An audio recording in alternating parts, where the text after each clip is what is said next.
This is 8.3 notes of Le Chatelier's principle. So in the last set of notes, we learned about equilibrium, how reactions appear to stop when they reach equilibrium, although both the forward and reverse reactions are still occurring. So the concentrations of my reactants and products actually don't change. They remain constant. So in this example right here, this would be the example of reactants, and this would be my products. And this is its position at equilibrium, where there's actually equal amounts of reactants and products. Now, this is one equilibrium that could possibly occur, but most equilibriums are not going to be equal amounts of products and reactants. I might have more products and fewer reactants, or the fulcrum could be over here where I have fewer reactants and more reactants and fewer products. So wherever your equilibrium lies, that's going to tell you your ratio, your KEQ, your ratio of products over reactants. Now, if a system is at equilibrium,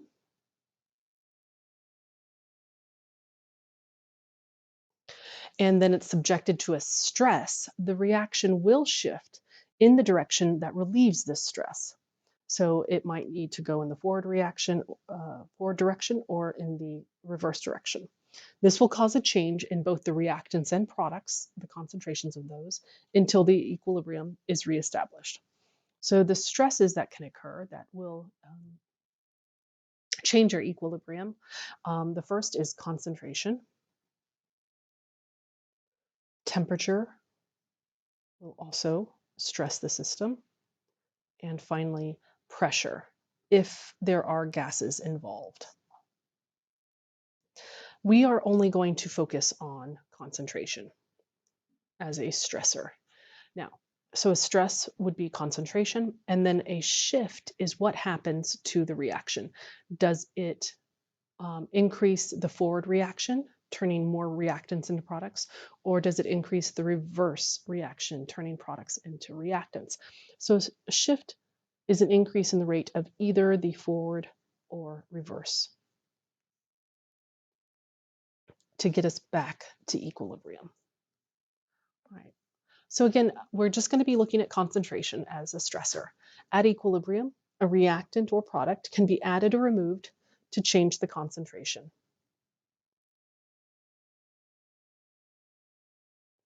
The system will use up anything that has been added, or it will try to replace anything that is removed. So if we're looking at this particular system right here, at equilibrium, I have more products than reactants. If I then stress that system, so what's happened here, you notice the difference. I've actually added more reactant. So if these are my reactants and these are my products, I have added a reactant. So what the system needs to do then is to get this balance beam straight again. So I need to shift my system in the forward direction. I need to change some of my reactant and change it into product. I need to use up this extra reactant that was added. So I need to use that up. In this example, I still have the same amount of reactants, but what has happened to my products is that I've removed some of this. So I've removed the product.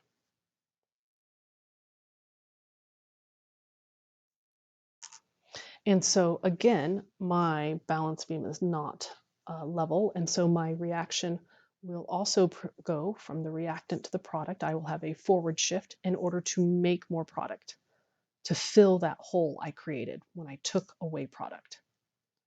The reaction will continue to go until it can fill that hole. So when it comes to concentration, we can do 4 different things. We can add a reactant.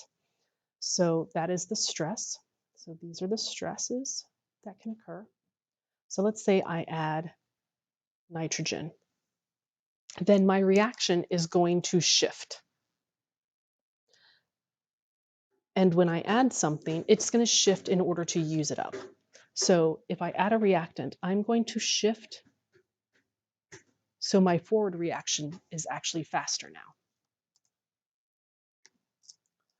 the rest of my reactants and products are going to respond. So when I shift in the forward direction, then my forward reaction is happening faster, and I'm actually making more ammonia now, and I'm using up the hydrogen and the nitrogen.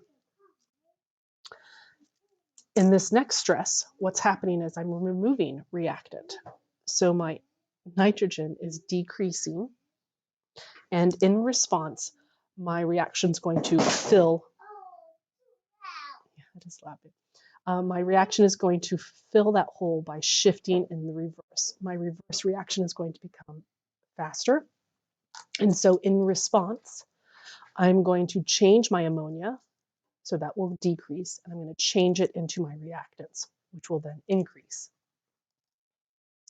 In this third one, I'm adding product, so my ammonia increases. That's the stress that happens, and my reaction is going to then shift to use up this added product.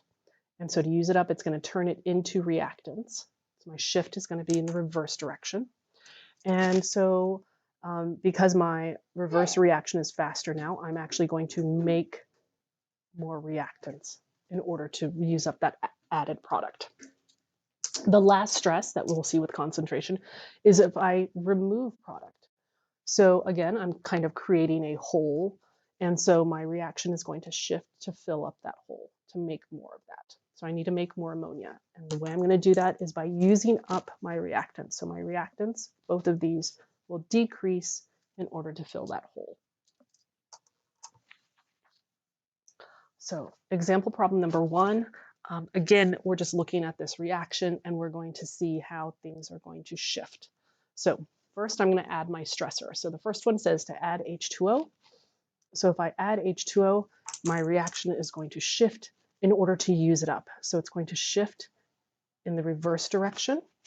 And that means I'm going to use up my products and turn them into increase my reactants. In the next one, my stress is adding O2. O2 is a reactant. So again, we need to use it up. And so my reaction is going to shift in the forward direction this time in order to reestablish equilibrium. And when it does that, it's going to use up reactants and turn them into products. In this third example, I'm removing ammonia, NH3. So I'm going to stress this by taking away ammonia. My reaction is going to shift to fill that hole. And so I'm going to take my product and change it. So that will decrease, and I'm going to change it into reactants. So those will increase. In this last example, it says, what decreases in concentration if NO is added? So if I add NO, then my shift is going to be to use it up. My shift is going to be in the reverse direction. And so the thing that's going to decrease then, because I'm going in the reverse direction, I'm going to use up my product. And so my product will decrease. So H2O is the answer. In this last example problem here, I have two graphs, and it says for each graph, show what the change is for each reaction, which way the reaction shifts, and what happens to the other things, the other species that are in the reaction. So in this graph first, I want you to notice that all of these lines are straight at this point. That means we are at equilibrium because these concentrations are constant. And then I have a stress that occurs. And so my first stress here, you can see here's my concentration of H2, and all of a sudden it increases by quite a bit. So my stress is that I've increased H2. When that happens, my reaction is going to shift to use it up. And so my N2 is going to decrease. So here you can see, here's the concentration of N2 I have at equilibrium, and now it's decreasing. My concentration of NH3 is going to increase because I'm going to be making more of it. So here's my concentration of NH3 of ammonia, and now it's going to increase once my stress has occurred. And so my N2 went down, my reactant is going to go down, so is my H2. So once I've jumped up here, it will decrease. But notice it's not decreasing back to the level that it was before. So the first thing, what's the change for each reaction? In this one, I had an increase in hydrogen. The reaction is shifting forward. And finally, what's happening to everything else? Well, my N2 concentration decreases and my ammonia concentration increases. Oops.